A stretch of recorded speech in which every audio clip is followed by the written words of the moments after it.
A paz do Senhor. Estamos aqui mais uma vez para falar da palavra de Deus, que é viva e poderosa. A palavra de Deus tem tudo de bom para mim e para você. Se você vai ver pela manhã, bom dia. Se for à tarde, boa tarde. Se for à noite, boa noite. O tema dessa mensagem é o tema que está na Bíblia, o início do ministério de Jesus. Jesus quer perguntar a mim, com o próprio exemplo dele, como está o meu e o teu ministério. Estamos fazendo a obra como ele mandou? Estamos obedecendo a ele? Porque Pedro, quando esteve diante de diante de um tribunal, ele disse se ele ia obedecer a homens ou a Deus. Eu e você, como é que está o nosso ministério? Fazendo com alegria? Fazendo para Deus, mesmo cansados ou tristes ou angustiados?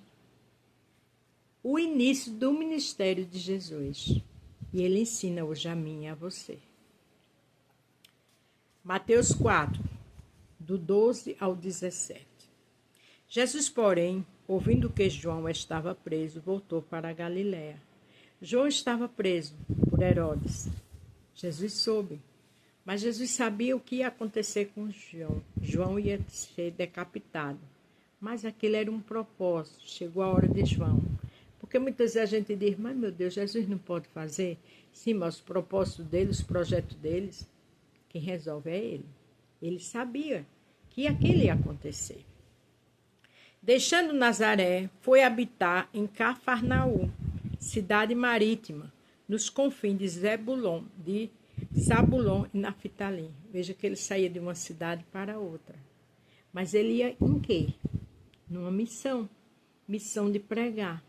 Missão de evangelizar. Missão de fazer milagres. Como é que está a minha missão e a tua? Você foi chamado por louvor? Faça com excelência. Você é intercessora, intercessor? Faça com excelência. Você é pastor, pastora? Faça com excelência. Deus te chamou para isso. As perseguições, as dificuldades sempre vai ter. Porque quem sofreu mais do que Jesus? Santo, sem merecer nada. Mas ele passou por tudo. Então o ministério dele foi de dificuldades. Mas ele não parou. O pai dele mandou para essa terra. Veja que ele saía de um lugar para outro. E muitas vezes o meu ministério e o seu é só na igreja. E claro, evangelizar vizinho, aquela pessoa que está enferma, visitar. Então, não esqueça, você tem um ministério o qual Jesus te deu. Para que se cumprisse o que foi dito pelo profeta Isaías, que disse: a terra de Zabulon é a terra de Naftali, junto ao caminho do mar, além do Jordão, a Galiléia das nações. O profeta Isaías profetizou. E aconteceu. Jesus percorreu essa cidade evangelizando. O que foi profetizado para mim e para você, a gente sabe que muita coisa já aconteceu. E vai acontecer as demais que ele prometeu. Agora é necessário a gente continuar na caminhada. Ele te prometeu algo, não aconteceu ainda, é só no tempo. Agora você não vai ficar pensando nisso e parar. Você não vai parar por conta de uma dor, de uma tristeza, de uma calúnia, não. Você vai evangelizar. Porque onde Jesus chegava tinha os saduceus, os fariseus, tudo para atacar, tudo para esperar um momento para o apedrejar, matar. Mas ele não parou a obra. O povo assentado em trevas viu uma grande luz, que era ele. E para os que estavam assentados na região e sombra da morte, raiou a luz. Que luz foi essa? Jesus Cristo. A Bíblia diz que é a luz do mundo. Ele é a luz do mundo. Ele é o príncipe da paz. Ele foi e é e será sempre. Essa luz ilumina a minha e a tua vida. Quantas vezes a gente está passando por dificuldade e ai de nós se não fosse essa luz. Porque a gente pode até pensar, mas a coisa está pior. Tá não. Se não fosse ele, estava pior. Você já estava destruída. Mas a luz dele está iluminando. A luz dele está dando livramento. A luz dele está abençoando, mesmo que você não esteja vendo. Quantos milagres, quantos livramentos viste e oculto ele dá a mim e a você que a gente nem imagina. Veja que ele chegou nessa região e a luz dele iluminou as trevas. Desde então, começou Jesus a pregar e a dizer: arrependei-vos, porque é chegado o reino dos céus. Veja que ele ia pregar. E quantos ali estavam ali só porque queriam os milagres dele? Né? Jesus fazia discípulo, mas a multidão mesmo só queria milagre. Mas ele não parou. Eu e você não conhece muitas vezes, nunca conhece os corações. Até que você é mãe, não conhece o coração do seu filho. Mas Jesus conhece tudo e todos. Mas ele veio para uma missão que o seu pai mandou. E eu e você honre a missão. Não olhe para as dificuldades. Não queira o ministério do outro irmão. Porque o que Deus te deu, Jesus te deu, é para glorificar o nome dele na minha e na tua vida. O do teu irmão é o que ele deu. Cada um ele tem um propósito diferente. Muitas vezes eu vejo irmão que tem um ministério lindo, mas quer o do outro. Para com isso. Ore. Se for da vontade dele, ele vai lhe dar. Só não precisa você atropelar, nem criticar, nem falar de ninguém, não. Vá para os pés dele, porque o celeiro dele é infinito de milagres. Aqui Jeremias 1, do verso 1 ao 10, fala daqueles que ele escolheu. Nós lemos e falamos em Mateus 4, do 12 ao 17, da sua missão para pregar o evangelho. Então, que eu e você tenham uma missão. Jeremias 1. A palavra de Jeremias, filho de Uquias, um dos sacerdotes que estava a Anatote, na terra de Benjamim, ao qual veio a palavra do Senhor nos dias de Josias, filho de Amon, rei de Judá, no 13º ano do seu reinado. Veja que agora eu e você vai ouvir a palavra.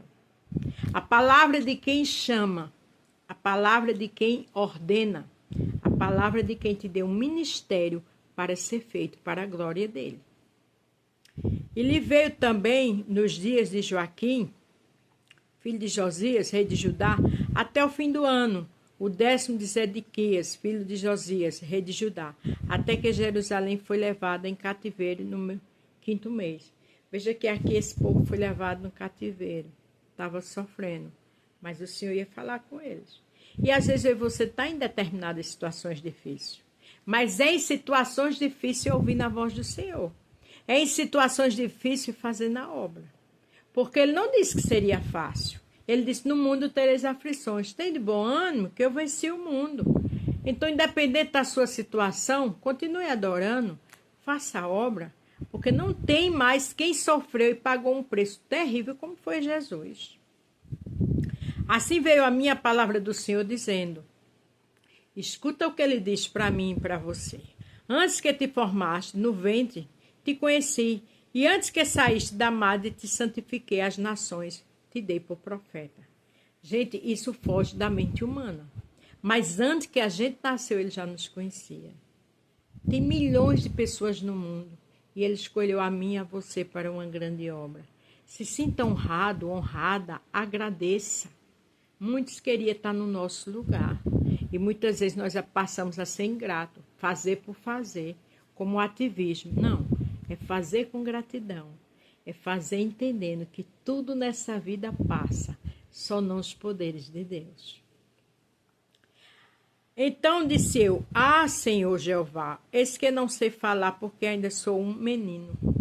Jeremias disse isso porque era um menino, ficou assustado com aquela missão. E às vezes você pode estar assustado ou assustado com a missão.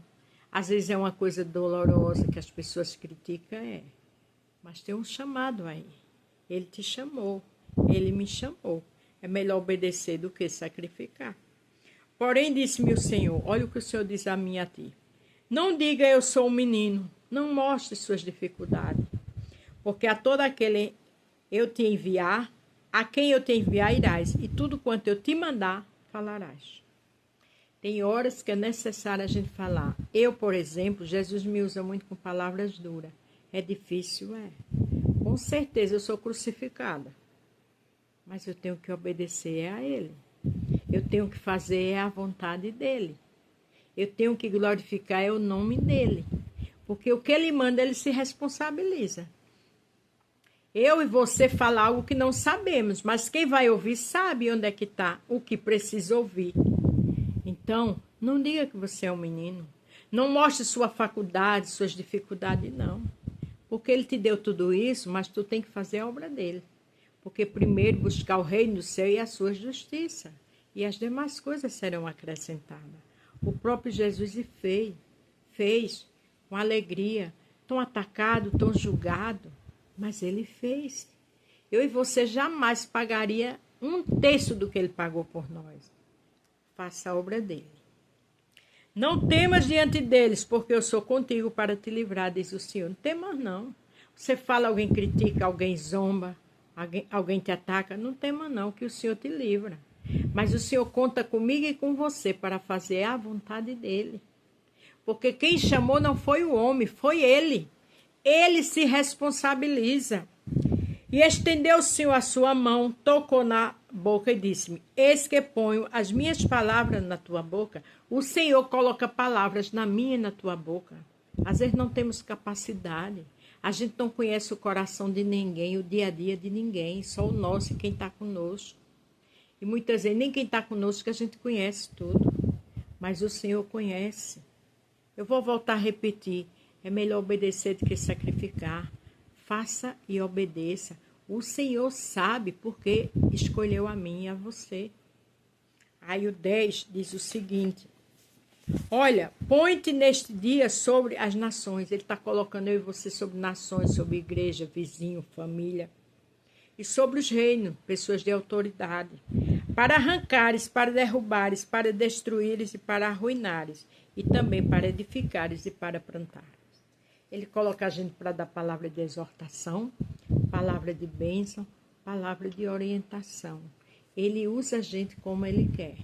E não podemos se acovardar. Porque a Bíblia diz que quem pega o arado e deixa para trás não é digno dele. Então, que eu e você obedeça. Que eu e você faça a obra com gratidão, com alegria. Porque um dia a gente vai prestar conta. Então não esqueça, o início do ministério de Jesus, ele cumpriu até o dia que ele partiu. Que eu e você possa cumprir. Às vezes estamos cansados, tristes, angustiados, é verdade. Mas a gente pede para o Senhor renovar nossas forças. A gente pede para ele seguir na frente. A gente pede um renovo celestial e ele dá. Agora não volte atrás. Porque ele sabe porque escolheu a mim e a você. A paz do Senhor.